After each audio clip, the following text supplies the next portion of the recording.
Welcome back. We are here at the Sun is Coming podcast with my co-host Caleb. Hello. And we've got Cam Henderson here, dude. What is up? Welcome from the 815, aka Rockford, Illinois. We've had lots of people from Rockford on, and it's a good place. Glad you're here, dude. It's a good city. It pulls people, you know? It's a random city. It feels like it shouldn't be real. Yes. You know what I'm saying? Yes. What about it shouldn't be real? We got a Dutch Bros. We got a Dutch Bros and Portillo's. I know that sounds crazy, but for our size and stuff, I'm like, this is crazy. This is a little weird. I mean, Well, what's interesting is like it's a decent size city, but like compared to anything else in the like Chicagoland, if you go east, like you're like, oh, okay, like it's pretty small and also very far away. But yeah, the Dutch Bros, Portillo's. What other new things? They just got a Cane's. I never had Cane's before that. Really? Yeah, I was like, What's your rating? How do you feel about Cane's? Because I have strong opinions. Oh, do you? Oh yeah, I do too. so I'm from Chicago. I grew up on Church's Chicken. All right? Okay.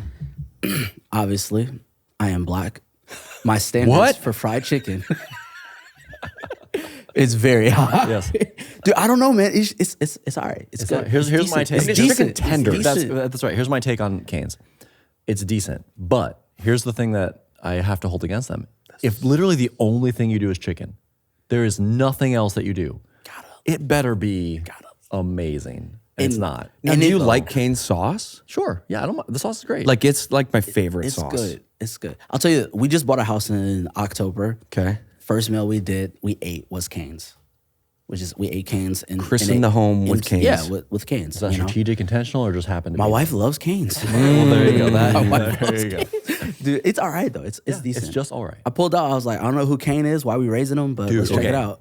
Everyone listening to this doesn't care about any of this, but a Dave's Hot Chicken just opened down the street from our office. Now that's good chicken. Yeah. I think I've only had it once, and I was a little shocked checking out at how expensive it was, because I was like there, like picking up food for the family, and I was like, oh my gosh, dude, this is I don't know, $75, $80 or something like that for 5 of us, and I was like, this is not like a thing we should be doing. But Yeah, well, it was good chicken though. It was really good. It's really good, and the spice level is.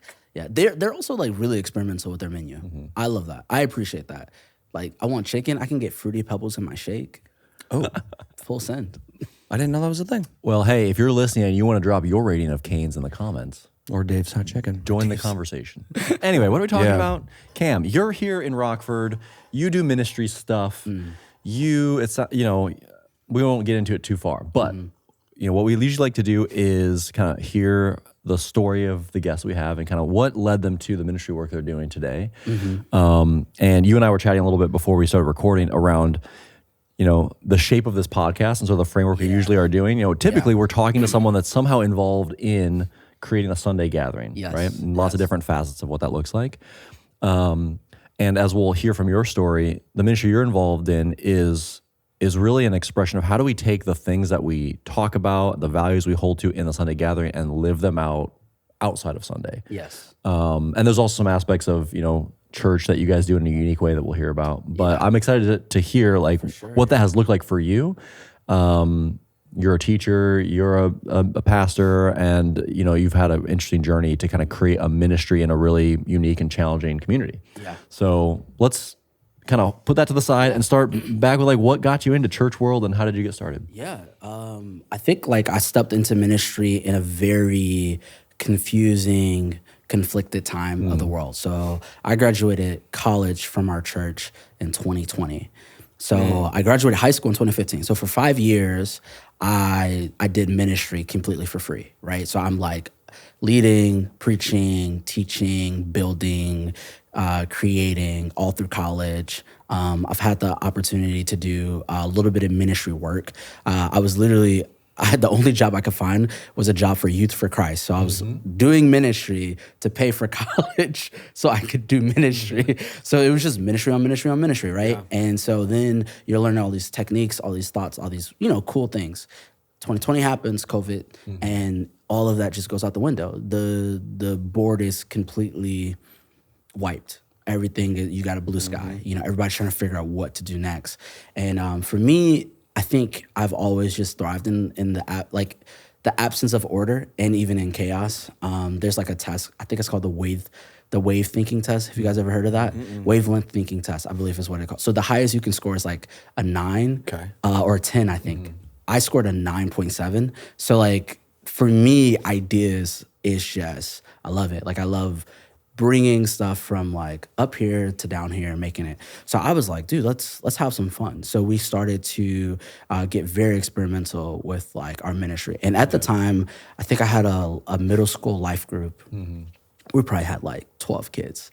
And I knew that it was on our pastor's heart to like go and do like a service for these kids. And so I was like, all right, let's build it up. So in COVID, we're building the service and we're growing this team. And, you know, we did middle school ministry, and then we started doing Sunday morning services, 2 services for middle schoolers, which is yonkers. That's crazy.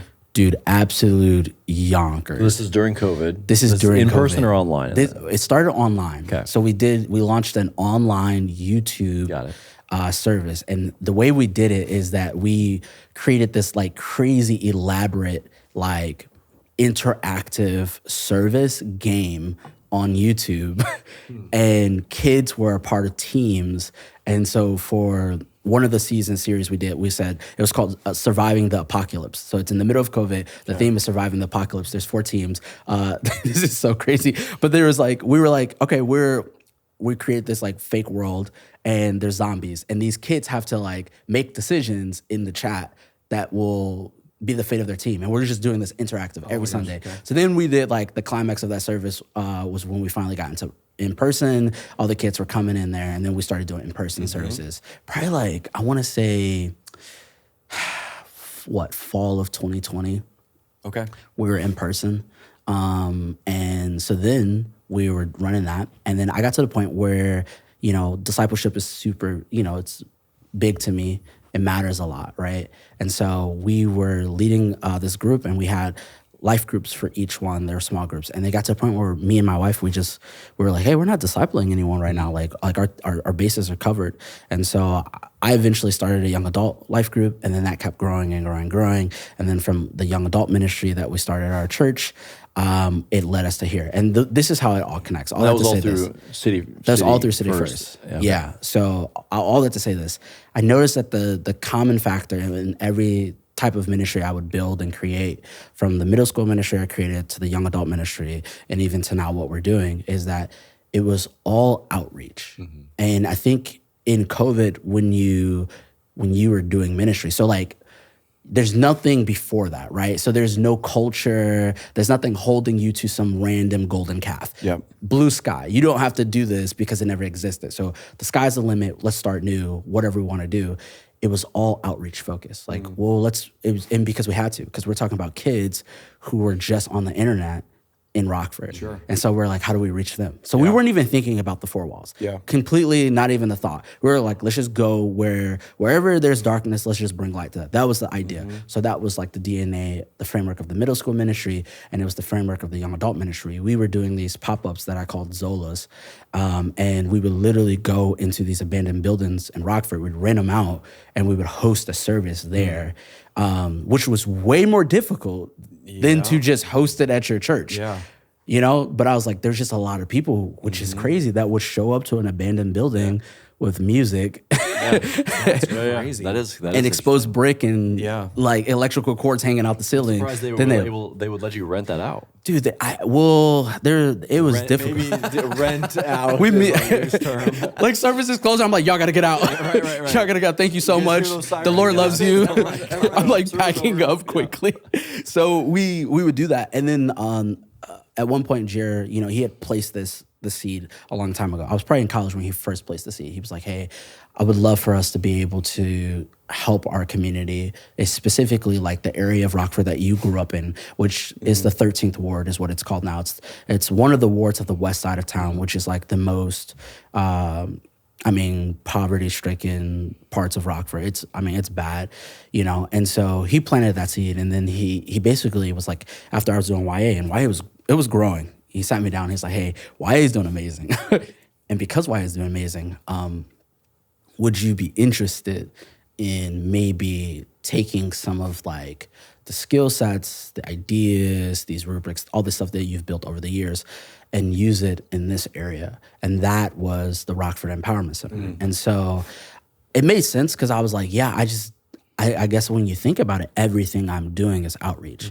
Like everything we're doing, like we're in lofts, I'm working like literally at coffee shop to coffee shop because I'm trying to go and find lost people, right? And so that led us to the Rockford Empowerment Center. And this has probably been one of the most challenging, difficult ministry seasons ever, because I always say, I believe stewardship and maintenance is sometimes easier than creation and development. Totally. And I think that when you have momentum and movement, you can think that you're a really good leader and a really good pastor because you are a part of something that is moving. Yeah. But if someone locks you in a room and there's nothing and all you have is a laptop and internet, you have to ask, what can you actually build? Yeah. Like, there's no hype. No one's liking this. Yep. No one, like, You're not it's relying on just existing brand, no existing brand. energy, No just one you. cares who you are. They don't know who you are. Yep. What can you do? And I think that that's the season we're in now, and it is growing me in ways like, you know, ways that I've never thought about. And so like that's how I got here. Yeah. So I started middle school, young adults, now we're here. Yeah. Yeah. So you mentioned the Rockford Empowerment Center. So for people that aren't from Rockford and don't know what that is, maybe Yeah. give us like a Yeah. like an overview. What is that? What's the vision? What do you do there? Here's the 50-cent version. We're trying to practically help people live out the things we preach in the pulpit in their everyday lives, but specifically help it live out in a way that will help them tackle poverty. And that's generational poverty and situational poverty, both types. Their own faith, their health, like their physical bodies, their mental health, and their faith. And we're wanting to help them understand, what does the Bible say about this? And how do you live that out on Monday? How do you live that out on Tuesday? So the Empowerment Center is designed to literally, as the name, empower people and organizations.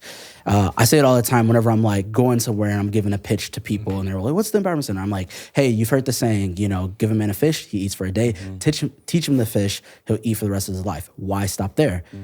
Maybe we teach him how to grow some rice. Rice tastes really good with fish. What are some other things that we can empower so this person, this community can sustain by itself? I think the ideal goal would be if we do our jobs well, there would be no need for the Empowerment Center. That's the goal. Yeah. So that's where we're at right now. That's what we're doing. And it's fun, man. It's really cool. That's That's cool. awesome.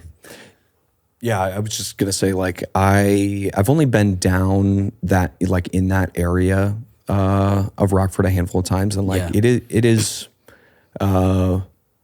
if you don't know what you're like driving into, you're like, oh dang, like this is like a lot of people who have been here for a long time in generational families. That's just in a hard part of Rockford that, and I feel like Rockford in the last 10 years has come a long way in trying to break some of those, stipulations of what I think Rockford has been. But I think part of what you're doing is helping that cause, just like, other people in other areas of Rockford are trying to rebuild and do this in a way to really like help people, because I just think it's been a forgotten area of the city, and you cross that side, and you're like, my gosh, like this is a totally different side than, any other parts of the city. But that's awesome, man. Yeah, it's, we're still having to like, just educate, help people become aware. I think that where we're at in the world, not a lot of people might agree with this, but I think the internet is just as good as exposing as it is hiding. And I think because you can just live in like a social bubble, you'll have no idea that like, there are people who'll be like, just they're raising money for a, let's say they're trying to get money to go on a trip to help people in a part of Mexico, and they're raising funds, and they have no idea that 15 minutes from them, there are kids literally dying. People just don't know. Like I tell my team all the time, and I'm like, hey, we have to care about these kids, because like some of these kids who are coming to our programs, like no one cares where they're at, and in this city, in this city. That's not New York. That's not Mexico. That's not right here. That's right here. Yeah. You know, one of the fun things we do is we'll take certain pictures of our city, and we'll hold it up next to like a third world country, and we'll be like, "Can you tell the difference?" Yeah. Would you believe me if I told you this existed 15 minutes from Starbucks? Yeah. What? Yes. You know, and so I think there's just like part of it is like we're just helping serve the community, helping be aware in a way that doesn't make people feel stupid or like you just, you know, like they're not in the loop. Yeah. But we're just bringing light to it because, I mean, social media is really good at keeping your eyes on what you want your eyes on. You know, really good at that. And if we're not careful, you'll have no idea. You know? Yeah. That's good. That is really good. What do some of those outreach things look like as you try to live out that vision? So talk about some of the ways you found success in creating opportunities to serve that community. Well, it's a double-edged sword. So the first part is that I think everyone loves free, right? So if you can get something in a person's hand, you can bless them in any type of way. You're gonna earn trust that way. They're gonna come. They're gonna listen, right? And so we've decided we're like, every time we have a gathering, what are we giving to people? What are we like tangibly putting in their hand? And there's really phenomenal people who are on the team that do a really good job of hunting down resources, building relationships with companies and other organizations, and coming and helping us be a middleman to get like Pampers, to get food, like, you know. So we'll do these like big old block parties where we'll do a block party every second Saturday. We'll do a block party. We're giving out free stuff. It's a safe environment for all the kids. People are coming, and then like people can get prayed for. They can get connected to our database where they can get text messages. So that's one aspect of it. I say it's a double-edged sword because how you build is how you have to keep. And so, you know, one of the things that we're learning is like, okay, as we are giving out free things, we don't want to create, part of empowerment is not just like giving people free stuff. You know, it's helping people build stuff. So you give them a tool for free that will help them build something that they can depend on later, right? And so that's a hard balance. So, but we've noticed that first part works really well. The second part is, you know, the pastors came to me and they're like, hey, we really want you to like build something for the youth and young adults. Like, what do you want to, what can we offer to our community? And so I spent a couple of months trying to figure out what they needed. And I felt like there's a lot of kids, young adults in that area that are very traumatized from their past. And they're very distracted for their potential futures. And that's like I got to get out of Rockford. I got to go do this. I got to go do that. I got to go do this. And it's really, honestly, it's robbed them of the gift that is the present, which I know that sounds cheesy, but it's literally where it's at. And I was like, there's just not a lot of people just making do with the gift that is today. Like I got kids who are traumatized by their past, fixated on that, and living in deep victimhood from things that they couldn't even prevent. And or they're trying their most to get to this idea, which, if I'm being honest, for our culture is really just rapping or basketball. And I know that sounds cliche, but I'm keeping it a buck. Like they're just dreaming of that. So I was like, what if we can teach them through discussions, through discipleship, how to make the most of the gift that is today? And so that coined the idea era. So there's no era, there's no time like today. And so we started a ministry within the Empowerment Center called Era. And it's literally just every Sunday night, we do dinner discussions. We meet at a different location. Literally, my wife cooks. We have a discussion for them to help them talk about and explore what God wants to do in their life today. And this is what we base it off of. Most of the kids, they don't have like a family structure where they sit at a dinner table and they talk. So like, you know, back in the day, way back then, there's a point in your day where you get home, you know, you sit at the table, your mom or your dad's there, you're eating dinner, and they say, how was your day? Culturally, that was the time you got to, you know, get stuff off your chest, express, kind of figure out what's going on in here and in here. Those kids don't have that. So we were like, let's recreate the dinner model. Every Sunday night, we're gonna eat dinner. We're gonna ask them, hey, how's it going? While we're eating dinner, we're gonna share a meal. We're gonna teach them like the etiquette of it. So it's like, that's like the design of it. Those two programs are the programs that we've been running right now more frequently. And then we do a lot of experimental stuff still. We're still learning. So we're doing pop-ups. Like we did a March Madness. We did a 3v3 basketball tournament for the youth. Crazy. Yonkers. That's very awesome. Very gifted athletes. I literally had to make an announcement. Please do not dunk on the rim. We cannot, we cannot afford, this isn't our gym. We can't afford to, so like we can't afford to, keep it. So it's very talented individuals. They're super awesome. But yeah, it's been fun. Very experimental. Yeah, I love that.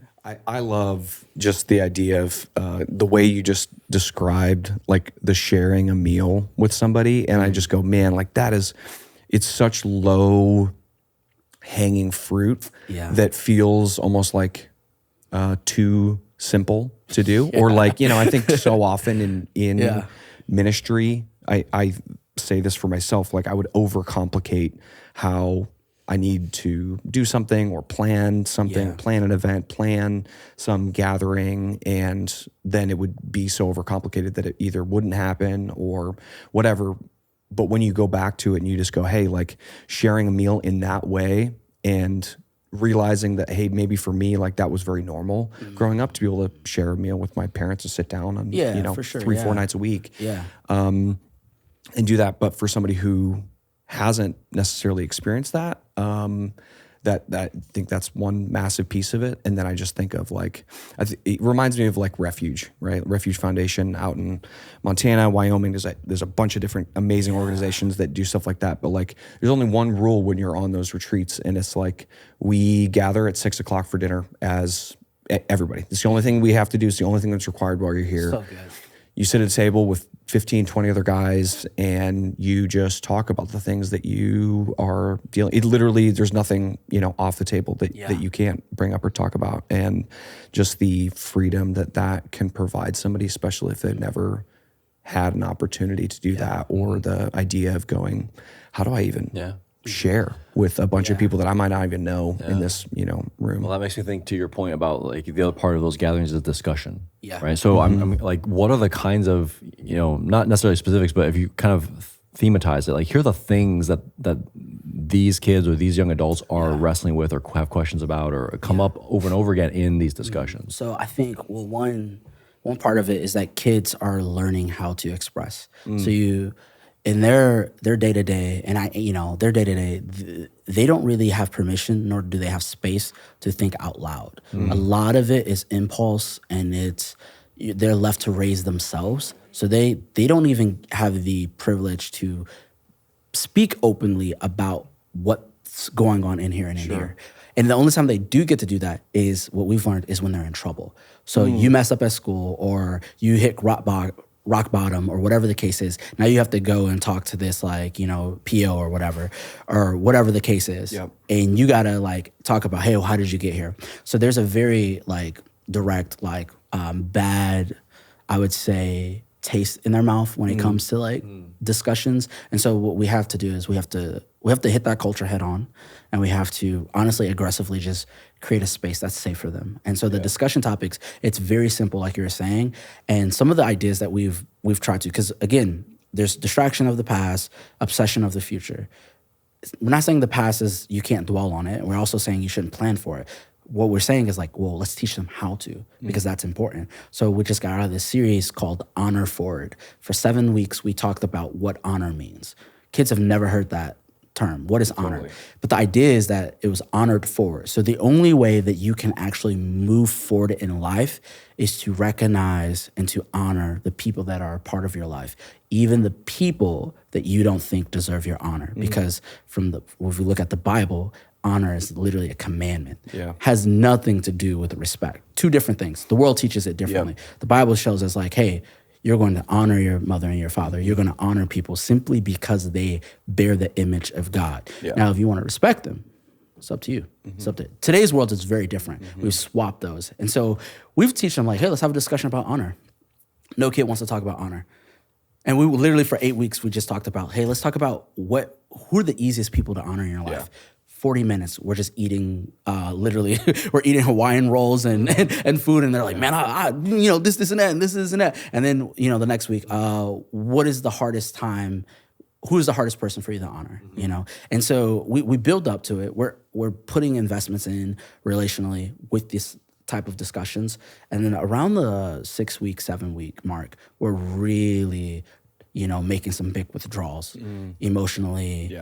We're asking really hard questions, And I think everything we talk about, we want them to be able to recall later in life. And so like even if the kid that doesn't talk doesn't feel like, doesn't feel like they can speak necessarily, we're planting that seed because I think for ministry, especially for inner city ministry, rarely do you get to plant a seed, water a seed, and then eat of the fruit of that seed. Yeah. Rarely. And I tell my team all the time, I'm like, hey, we might not ever get to eat from this fruit.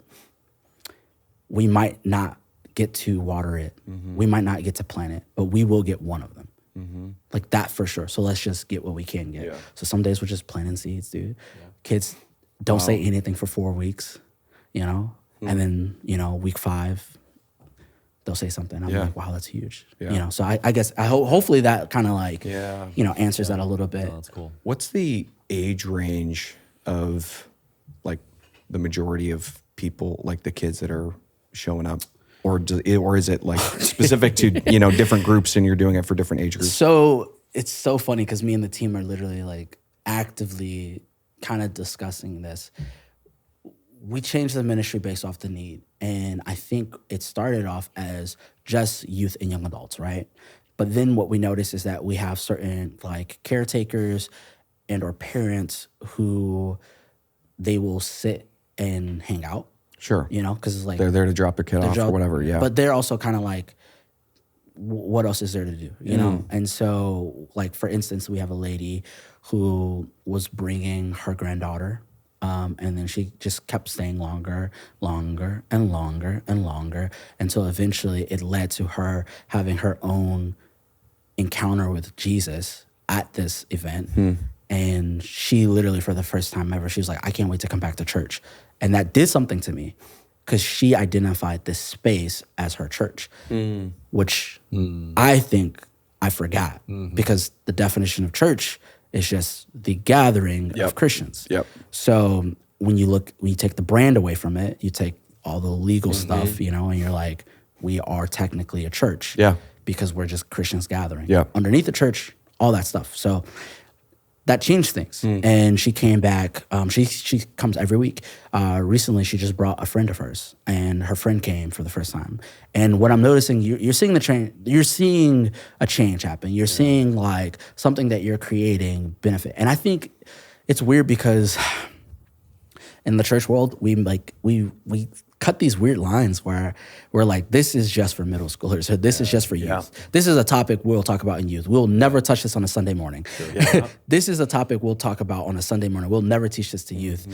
If it's good, the ears that need to hear it will hear it. And I think one of the things that we're learning is that we just have to be diligent and follow the call of God and go where he's calling us and be what we're needed to be and transform. And so we're seeing growth. We're seeing it change. I don't know if ERA will always be a youth and young adult ministry. It might not, and we ultimately want to be what the community needs, Sure. and that's the thing. Like, so that's good. So your ministry is sort of a branch of this, like you were saying a minute ago, a larger church, City First Church in Rockford. If people were to walk into that church, it would be very similar to what they would expect for like a normal suburban megachurch. Yes, right? Like very much. the lights, the music, the style, yeah. the coffee, the donut. Like I don't know if they're donuts, but you know what I mean. Like it's the normal thing. You guys have your own expression of church. Yes. Right. And one of the things that I'm sure you had to figure out is like, what does that look like in this context? It's not going to be what this thing is. We can't just like copy and paste. So maybe explore that idea a little bit and talk about like, what are the aspects that are the same? What are different? How did you like discern the right context and environment? I think we were talking about this earlier. I think that every good thing has a downside. So like for us, like some people would probably, I know people don't like this phrase, but some people would just say like, there's a good spirit of excellence within the house of our church, right? So there's a good spirit of excellence of how you do that. One of the downsides is that I think you can't reproduce that just off the fly. And so, and if the spirit of excellence is so high, it actually, there's a bigger gap when you try to do it at a different level. Totally. To the point where if a lot of your DNA and your culture is in that, you actually don't have those bigger parts of like your culture. So let's for say it, like if, I don't know, like if Apple launched something And Apple tried to do what Apple does with 90% less of the budget. It's not going to be Apple. And I'm not just saying like their culture is because of their money. I'm just saying it costs to have that level of excellence. Yeah. That's just something we will never be able to escape. Yeah. So if that cost is really high and you're doing something like Henderson in ministry, what we learned is that we can't reproduce that, right? Yeah. So now that part, like for instance, for our services and our gatherings, we learned very quickly, we cannot reproduce that. All we can do is we can go back to the core of our church, look at the, our standards and ask ourselves, how do we produce that without this LED screen? How do we produce that without this soundboard? How do we produce that? And so we started doing some experiences, and they were very, very stripped down. And you will see a change in leadership. You'll see a change in behavior of the team. I started to realize, I was like, there's a lot of identity wrapped in this momentum. Totally. And I think there's a lot of people that feel like they're doing some good work because they walk in their church and they see the lights, they see it, and they're like, we're doing important stuff. You see how important this is? Look at these lights. Look at this. And, we say all this. It's not about the lights. It's not about the music. It's not about the... But let's buy four more. But when you strip that away, how important is it? Like, totally. How, and I had to wrestle with that. I was like, dude, it's hard to put together an experience where you're just gathering in a gym. You're gathering in a random gym that has horrible, sound, whatever. And so we noticed that we couldn't transfer that. We couldn't transfer that over. Also, one of the things that I learned is that we started doing services, and people will follow a person sometimes easier than they'll follow the idea of a person or organization. So, for example, we were still trying to figure out our branding, still trying to figure out our identity. This was in 2023, I think. And we launched our first Christmas service. We had 170 people who did not know us come to a Christmas service that they did not know about, simply because, and this is not like form, I'm not trying to say like this is because of me. I'm just saying because of the idea of it. I went on Facebook and I was like, I'm doing a Christmas service. I'm doing a Christmas service. This is when it's happening. Come on out. People show up, right? And then I was like, oh, this is awesome. We're going to this is so cool. We're going to do it. And then I was like, let's do another one. 60 people. Yeah. By the third one, 12 people. What happened? What changed? The idea of a person doing something cool is a little bit more sexier than you building something long-term, right? And so we learned that the hard way. And I think we did one service last summer, and one person showed up. Wow. One person. One new person. My team was there. My mom was there. And one person showed up. And I'm looking, in this empty gym, my mom and one person's there. And I'm just like, oh, dude, I'm a failure. We're failing. And my mom looks at me and she's like, you better preach that word. And so I'm like, and I preached the word. Yeah. And so I think I realized, I was like, in order for a service to land, there has to be a culture where people can mull over things, they can talk about it, they can chop it up. And I think that we saw a greater return on investment when it was discussion. So we changed a lot of things. We got rid of rows. We said we're never doing rows again, ever again. We're never going to do rows unless we have to. We brought in tables. Yeah. So everybody says we're at a table. Yep. When they're there. Yeah. We're at tables. I said, I'm not preaching at them anymore. I literally went back to the drawing board with some of the things that I did in middle school. For middle school, what we did, because middle schoolers' attention span was 0. Sure. So I told them, I was like, hey, can't preach at middle schoolers. What you can do is start a conversation for middle schoolers. So what we would do is we would preach a 7-minute message, 7-minute sermon. And we would use the 7-minute sermon, which inside, we called the sermon. Outside, just a conversational starter. Yeah. We give it to leaders in the group, and they take it from there. That's what we started doing, and people loved that. People grew from that. Now, that's a model that's from our church. That's still in the DNA, but it's completely different, Yeah.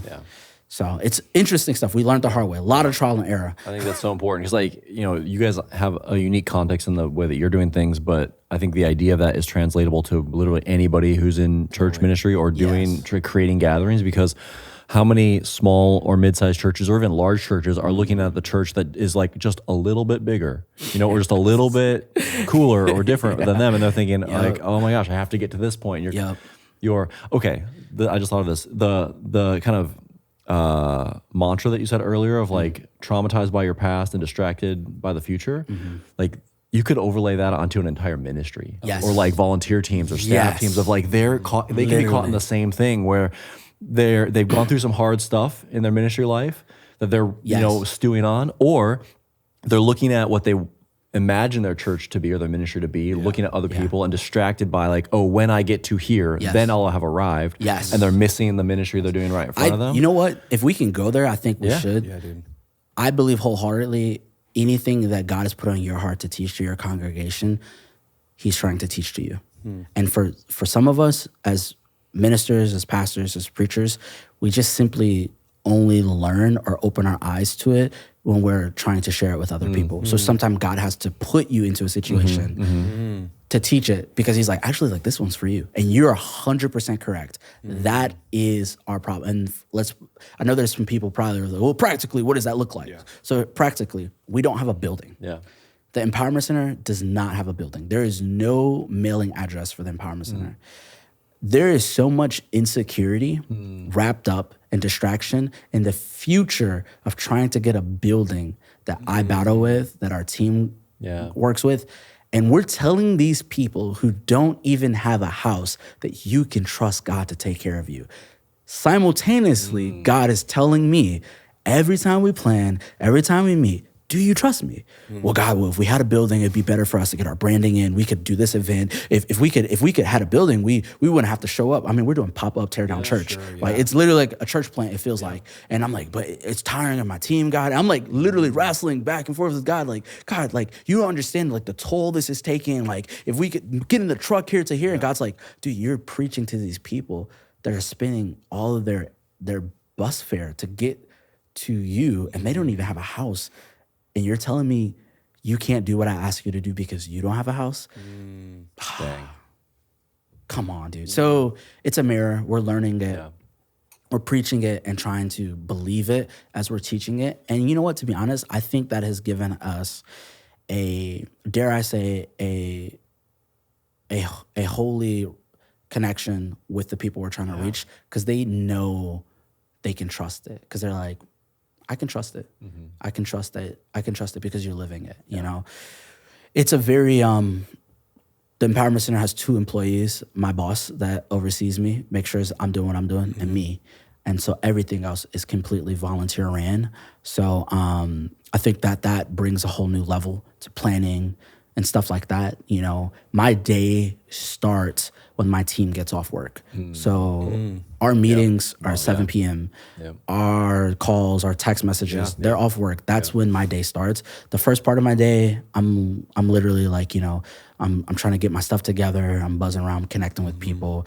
But evenings, that's goal time, you know? And so it's building a lot of characters. It's teaching me to be disciplined, man. I told my wife the other day, I was like, I don't think I'm disciplined enough to withstand the calling that God has for the Empowerment Center. So I was like, I just got to grow a little bit, because I'm telling these people this stuff, but like, I got to be able to live it out, you know? And so, man. That's cool. Yeah, I think that's a really important sort of way to turn the question of like, okay, what does this mean for me? Like, where is it on me to grow? Not to sort of it's easy to distance yourself and like talk about it in third person, like the ministry has to grow, the organization will develop, the whatever. No, and then bro, you're it's like, about no, that's me. This one on you. Right, right. 100%. And I think like that's such an important thing for any leader in a ministry context that might be listening to think about is like, you're doing things and you're building towards things and you're, you know, recruiting volunteers or whatever that looks like.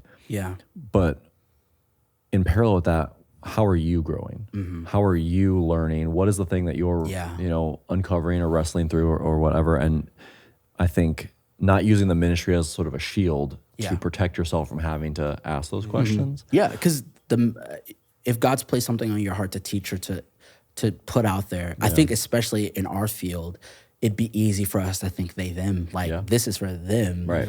Like this isn't for us. These people are battling drugs addictions. These people are battling all types of stuff. That's for them. No. If it's for you, because you have to create a product, not create a product. You have to shepherd and steward a product that you yourself can consume and that will change your life. So if you're preaching something, you're saying something, you're doing something, and you can't consume it or it wouldn't add value to your life, then why give it to them? You know, good, it's a conviction thing. And it definitely, I think it's God's cool way of making sure there's quality control over growth and creation, which sounds cool.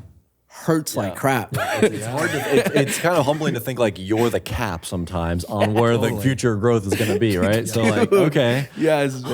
Yes, 100%. 100%, man. I just think it's, you know, so often, and you know, you alluded to this earlier, like when ministries like this spawn out of another church, or we want to do outreach, we want to go do those things, so often those ministries and churches are only trying to do it in the same way that we currently do church in our big building on Spring Creek and Milford. And we go, well, this is how we do church. And, you know, you said it with the excellence piece too. But doing it in a way that doesn't make sense for the context that you know of in that space, to go, this isn't going to work outside of this. Like I think of, you know, even the example of like, similar to not even just outreach ministries within a church, but other multi-site campuses in different areas of the city, or whatever that looks like, to go, you know. And I used to hear these things from a campus pastor or other staff at these campuses, like, dude, why are you guys wanting us to do this thing? This is not going to work. And we're like, just do it. Play, you know, here's your playbook, dude. Like we're giving it to you. You're welcome. Go do it. And they're just like, what are you guys doing? And I'm the person on the other end going, well, this is how we want to do it, and this is our standard of excellence, and this is what we want to hold ourselves accountable to, and all of those things, versus going, we just don't need to have rows in our, you know, in our area, and do it in tables, and do it in the way that people are actually responding and listening to, you know, what you guys are preaching and teaching. I think that a lot of like the technical and systematic areas and expanding church and doing stuff like this, I think it pours down to discipleship personally. And I think discipleship is the main platform for there to be trust. And so like, I'm aware that on paper, this sounds crazy, but there's a great deal of trust that I think is given to me by my leadership, by my pastors. Because like, you think about it, if we're going to go here, let's just talk about it. This is the prime recipe for church splits.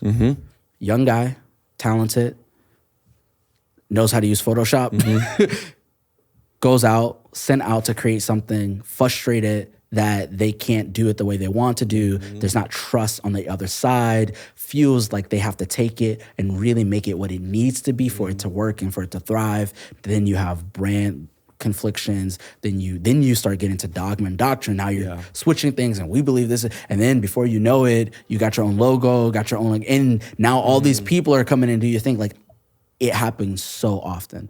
And so I think if I'm trying to be wise, because, you know, dude, I'm young, bro. I'm 29. The enemy knows that most 20-year-olds in ministry, we're plagued with our egos. We're trying to prove something, bro. We're trying to like show, like, I can do it. Like I can run a campus. The enemy knows that. And I have to be aware of that too. So I think there's a great deal of trust that comes in matter. There's a great deal of me, honestly, picking and choosing my battles. And I have to remember, I'm like, is this a battle that I need to fight? Do I have the trust equity to fight this battle? You know? And if I don't have the trust equity to fight this battle, then I'm not going to fight it, because I won't be the reason for a split or for a church or dysfunction. And I think it's, you know, I'm very thankful for my leaders, because it is a great deal of trust. Like I'm like, you're just, basically they're like, hey dude, go out and just figure it out, man. Go take land, bro. Like go. And I think it's hard. You can do that with a lot of people, because they'd be honest. They're like, you speak a language we don't speak. You've seen things that we haven't seen. You're from this area. You have influence and pull. we're going to send you out there. Not a lot of people can do that because you send someone out there, especially like they're talented, they can speak, they know how to do graphic design, they're very influential. Oh man, you're going to lose that person and probably a third of your congregation. Yeah. So I think like when it comes to adapting systems, structures over, if there's not a lot of trust, that makes it very difficult. And me being where I'm at, God is constantly putting me in positions where I'm just like, I'm just not as good as I think I am. Which I think has helped me a lot because I'm just like, I ain't that good. Like there's still a lot to go. The hard part is that people want you to be that good. They want to follow someone that good, and people love new things. Yeah. And so I tell my team, and this might sound weird being on a podcast, but I was like, hey, like the Lord has us hidden. The Lord has us hidden for a reason. I was like, sometimes things don't blow up because the Lord, it's not even people acting a certain way or like the system not working. I think at this point, you try every system, you put the right money in there, you're like, the only thing that's preventing you from growing is the hand of God, which means that you cannot handle the growth, right? So before you get in and fight that battle about, like, we should switch this up, just be like, hey, not like I'm settling, but like, let me really steward and take care of what's in front of me, right? Yeah. And I go back and forth, and God's constantly like, having those conversations with me. And I think it's the difference of being able to implement things that work or feeling the need to go and do your Absalom route. Sure. Right? Sure. Yeah. One of the things, for anybody listening, we have, as we have guests on, we'll send them a very brief questionnaire of like, hey, if we don't know you or have, want some more context, fill this out, give us some, good talking points. And it was interesting. One of the things you wrote in there was like, my every day is completely different because I spend more time with people than I do at a desk. And I go, man, how many people do we all know and have been those people who are building ministries or building something that's growing, or we want it to continue to grow? And that makes me go, well, I need to go into my cocoon a little bit and just crank out some work and plan for this event, plan for this thing, go find a building we can rent for blah, blah, blah, blah, blah. And then you forget or focus on everything that is going to help those people without actually being with those people. That's going to be the best possible way to continue to grow that ministry. And so I love that perspective. And I think very often, and myself included, I found myself skipping the people aspect because I have ministry to do and I have things to plan and I have the logistics of all of those things. And without somebody being boots on the ground, without an agenda or a schedule every single day of what your week looks like, you're like, well, how can you say yes to go meet with somebody, or how can you like be there when you're wanting to meet a new group of people? Honestly, it's something that God is teaching me, and I think that's rooted in a discipline that I really want to master before I'm 30. The Lord convicted me earlier this year, and he was like, hey, you're highly relational, and you kind of can do some systems, but your relational like aspect and your system management and just heart, like that part, it's just too out of balance. So one of the things I started to do, and I'm not perfect at it, I try to, is that, I wake up and I try to start my day as early as possible. So I get to the church on the east side of town, like 6:30, 7. Okay. I find a spot. I work until noon, and I schedule all of my appointments into the afternoon. And so my coworkers, they see me leaving at noon. At noon. Yeah. Like I'm leaving, I'm walking out of the office. Yeah. And because I think that I am highly relational, there's a lot of systems that need to be built. There's emails that need to be answered. I have to do that stuff. The hard part is that I don't have to be seen doing those things. Totally. And I also have to like kind of do the hard work of being like, because you get two people like where they'll preach like, too many pastors are like in there, blah, blah, blah. And I'm like, well, dude, you just don't like organizing things. You just hate planning events, bro. Like this isn't a conversation about you being relational. This is a conversation about you not having developed the skill set of making a PCO. So I think God was kind of like, hey, don't play that whole relational card. You got crap to do, but you got to do it on your time. So I'm like, okay, I got to get up early and I need to go to work I need to sit at this desk and I need to do this so that I can be available for the guy that's like my wife's in the hospital, or like, do you have an hour of your time? Because a lot of leaders who are high functioning, that's the greatest currency. And they hold it. They death grip that thing. And they're like, I'll give you 30 minutes. And I'm like, I just don't know if that's the season of ministry I'm in, where God's actually saying like, I want you to steward your time in a way where you can give it. Like, do you have the time to sit with a homeless man and eat on the side of the street with him? Which is like a legit thing that I'm like, I need to make sure, like, do I have that time? Yeah. Bro's asking for $1. Can I give him more than that? So, and I'm not perfect at it, but I think the goal is to just make sure that I set myself up so that I can be highly relational, and I'm in there in the mornings, do the crap I got to do, and meet with the team in the evening. So, but it takes so much discipline. I man, it takes so much discipline, because you're like, oh, well, I'll just come in at 9 today, but then you're, noon leaving turns into 2:30, 3 o'clock, and you're like, oh, it's 3 o'clock. I need to get home. I got to swing by the grocery store and grab some food for dinner, whatever that is. And then all of a sudden your margin goes away. We talk about this all the time with other businesses and organizations, and this like success that any ministry organization can continue to have when you have margin. Yes. But the way of the world is that if you have margin, and especially sometimes in church, then you're just like sitting around. What are you doing? You're wasting. What are you doing? You're wasting. But Jesus operated like correct. That. He operated like that. And I think like my wife's a therapist, so she does a lot of she meets with a lot of clients, help them unpack trauma, all that type of stuff. And she said something to me when I think it was just 2022. She was like, Cameron, you need to learn to embrace the gift of limits. And it stuck with me ever since then, because she says that God will limit you. Like, you just won't be able to do those things. And the hard part is that we say things like, let's draw boundaries and let's draw lines. But what we don't prepare ourselves and our hearts for is that when you draw a line in the work of ministry, that line will always come across a person.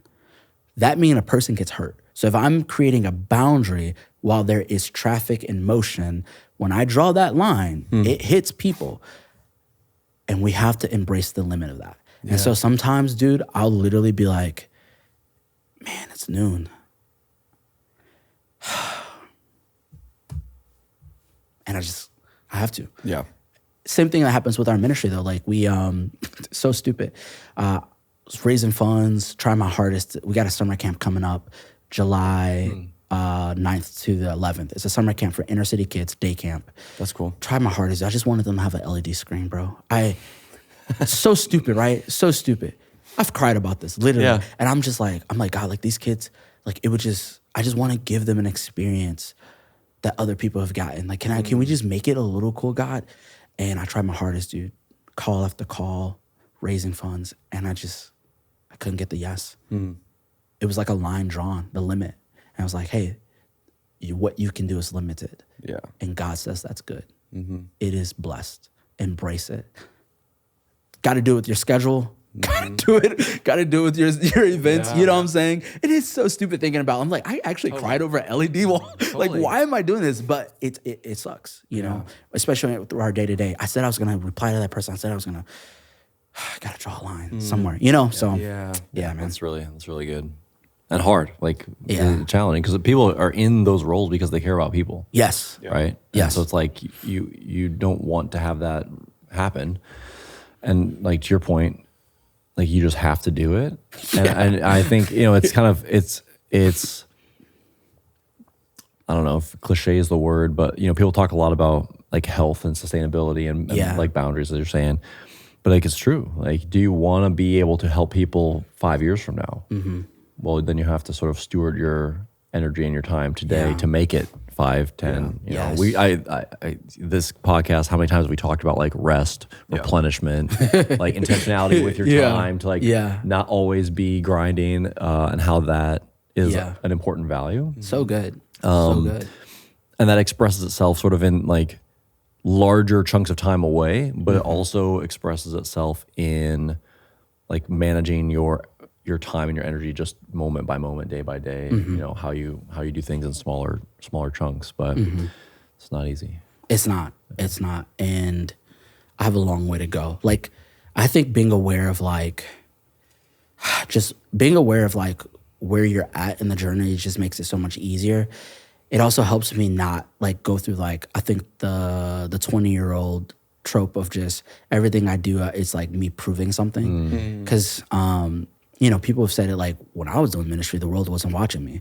When you're doing ministry, the world's watching you. And that does something. It changes ministry a little bit.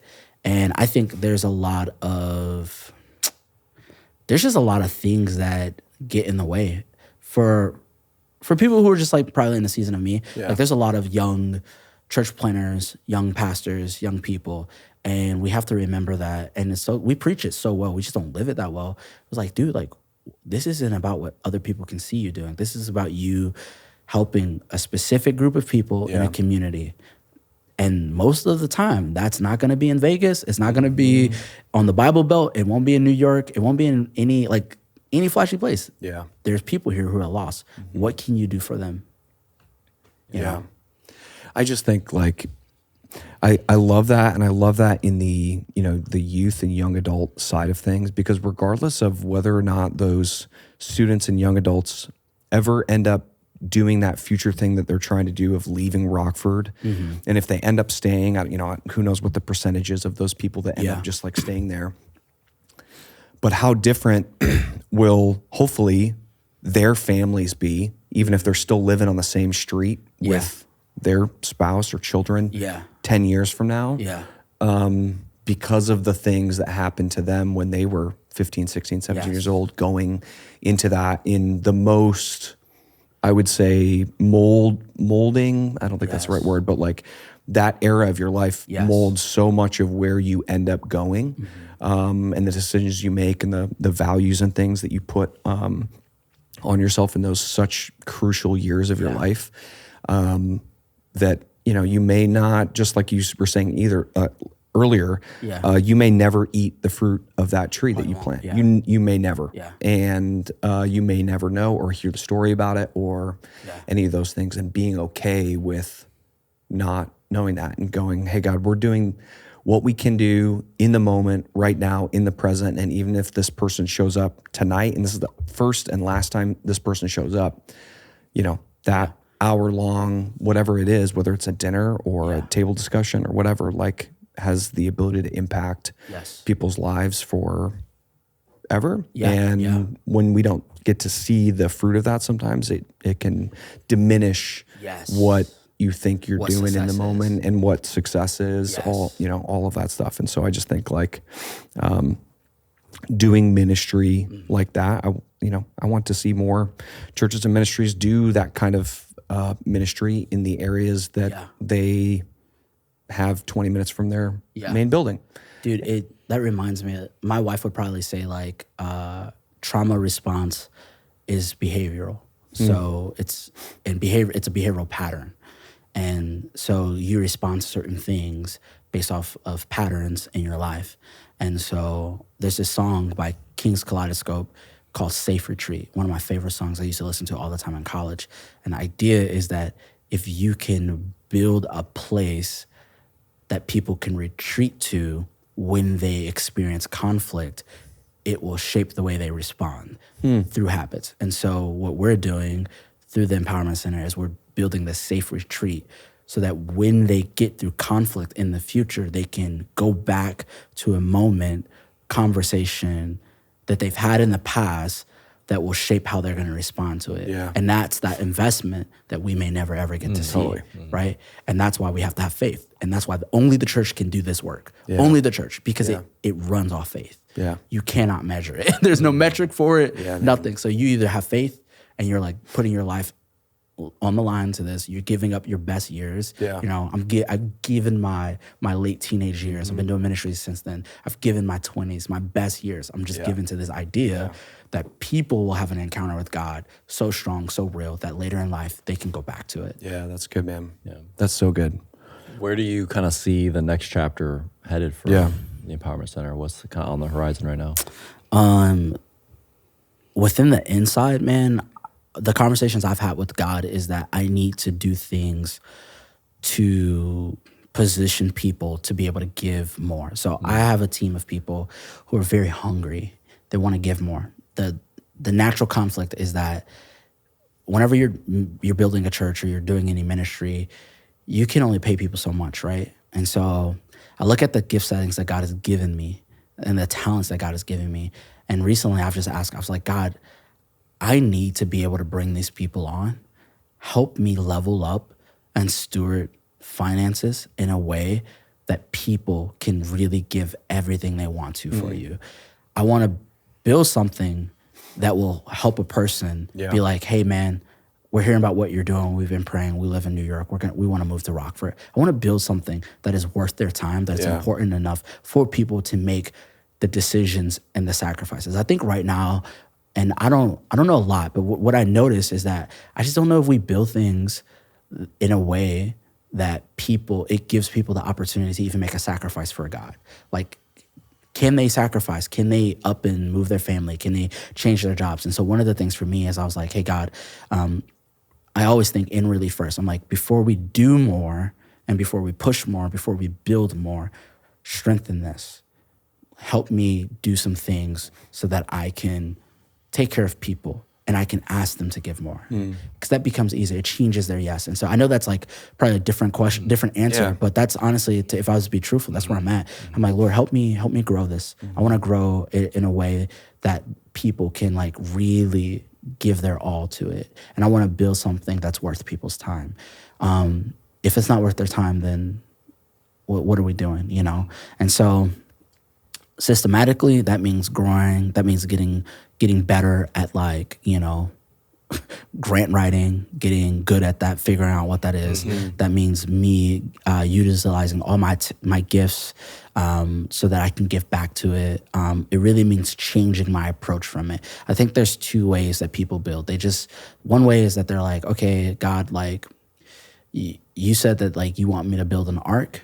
Okay, so I'm waiting for, like, you to bring me some wood so I can build an ark. The other option is, God, you want me to build an ark? I guess I'm gonna have to plant some trees so that I have wood to build an ark. I think where I'm at, I'm like, God, you want us to build an ark? I need to plant some trees. Yeah. You know? And so what am I doing? I think I really have to awaken the more entrepreneurially, business-minded side of myself so that I can see this idea come to fruit. So that's where we're at right now. That's what we've been praying for. And we kind of steered away from, like, the whole, like, I'm like, the building will come. Let's make sure that we have our culture down before the building comes, because that building's not going to help us have a culture, you know? So that's where we're at, man. That's good. Lots of challenging stuff in there. Yeah. I think, No, and I love that about the building too, because, like, so often we talk about all the time, like, the number of leaders, pastors that end up leaving a church immediately after some churches finally got their campus and their 2-year build and their capital campaign they did for 2 years prior to that, 4 or 5 years into this project, and they get in, they're like, oh, all right, I'm done. Like, I can't do this anymore. Like, this is exhausting. Yes, the cost of getting there is so high. Yeah, it's like the Odyssey. They died along the journey. No, I mean, that's so real. And it's like, anytime you're taking a huge hill, like, you're also at risk of, like you're saying, dying along the journey. Like, and how do you manage that in a way? Like, do you want to get to the other side? Or do you want to drop off? And it takes, as we've said a couple times in this conversation, like, there's a discipline. And a sort of, like, seeing around the corner. Of, hey, this seems like on paper, like, it would be the best thing to do, just drive really hard at X thing, or we have to do this by this date, or we have to do whatever. And, like, also at the same time looking at the other side of the coin of, like, what's the cost to me, the team, my mental health, like, whatever. And I think, like, we've just taken the approach where so for any church planner, ministry organization that's an extension of the Sundays, right? You're starting something, you're doing that. Your first congregation is your team. And I think we just forget, like, the first people you're trying to help practically, spiritually, is your team. And so if you're speaking of a product that your team is distributing, but the product is not being given to your team, they'll die as they distribute, right? That's church hurt, that's burnout, that's all that. So I think sometimes I'm just like, every Thursday night, every other Thursday, we meet with our team. We either planning or we're praying. So we get together, we eat dinner, just the team. Yeah. We pray. If we're not doing that, we plan. But every other Thursday, me and the team, we get together, we pray, we eat. Because that is my congregation. That's the first congregation. Yep. That's it. That's the empowerment center. Yep. So That's good, man. That's so good, dude. If other people who are listening are maybe in similar situation or are thinking about starting a ministry that's similar or adjacent to something like that, and they wanted to pick your brain on some things, how would what would the best way for them to like get in contact with you be? social media, hit us up on Instagram, c.giles.h, CameronGHenderson.com. Got it. Yeah. Love it, Love to dude. talk. Or just pop around coffee shops in Rockford. Yeah. Yeah, Like, you'll probably be there. Camp. Show up on the west side, ask for Cameron. Listen for an abandoned. Someone. Where's there an abandoned building? It sounds like there's a rave happening in it, and just go for that. Cameron will be there. Yeah, that's right. Dude, that's awesome, man. Well, I appreciate you coming out and being able Thank to you, guys. share that. Like, I just think there's so many things that we can learn from breaking down and stripping back all of the things that we do in large churches across the country and just going, it's very complicated. There's a reason why staff has hundreds of people. Yeah, and I think it's easy to think of, to be, if you're in a church context listening and you hear if you just heard someone say like the Rockford Empowerment Center, serving under-resourced people and whatever, like you might think that's nothing like what I do. Yeah. But pretty much after like 5 minutes of talking, you're like, oh, that's like exactly what I do. And like the challenges and the inner work and like those like discipline, it's all the same. So thank you for sharing that. Thank you guys so much for inviting me out. I think what y'all do is incredible, powerful, needed, and necessary. Grateful for this table, grateful for this environment. Thank you, man. Thanks, man. Dude. Yeah. Well, thanks again. For those of you listening, we will see you all next time. See you later.